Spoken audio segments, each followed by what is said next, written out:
Hey, it's Clay Trader, and this will be a video chart on ticker symbol USRM. We will take a look at the 30-minute time frame. Real quick, what do I mean by 30-minute in case maybe you're new to charts? Instead of each one of these candlesticks here representing 1 day's worth of price action, which is what you would normally see, each one represents 30 minutes. So while this here may look like several days worth of time, it's actually just today's price action broken down into 30-minute time slices.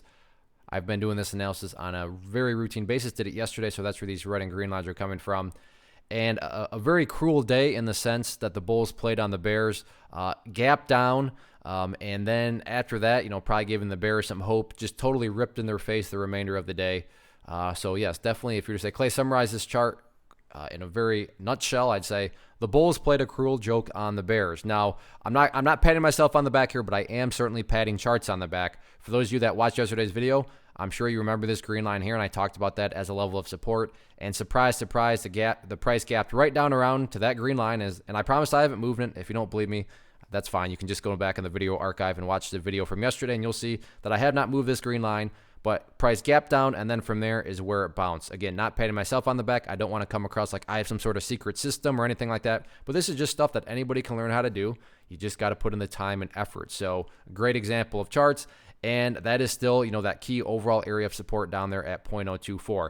Now, the one update that does need to be made comes from the foundational principle in charting, which states when levels of resistance are broken and closed above, you want to see them act as support. So yesterday I talked about 0.035 as resistance, and you can see it did take the Bulls a little while to finally get through it, but when they did, going forward, this is that ideal level, meaning, Clay, what would make this chart look the best going forward?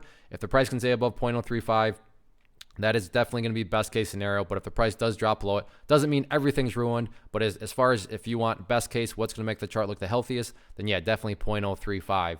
As far as levels of resistance, now it's just all about 0.045, which I also talked about in yesterday's video. I'm not going to talk about any other levels of resistance just because let's just cross one bridge at a time. So 0.045, public enemy number 1 going into tomorrow. So very nice day today. We'll see if the Bulls can build upon it to close out the week tomorrow. One of the most popular questions I get is, hey, Clay, how do you find the stocks that you trade? So what I've done is put together this free resource guide where I talk about the tools that I use to locate stocks that I find interesting and think may have potential. So if that sounds like something that could add value to you as a trader, then by all means, click right there to get access to the guide. The guide itself is very short and to the point. And like I say, it is free. Thanks for watching. Have a good one.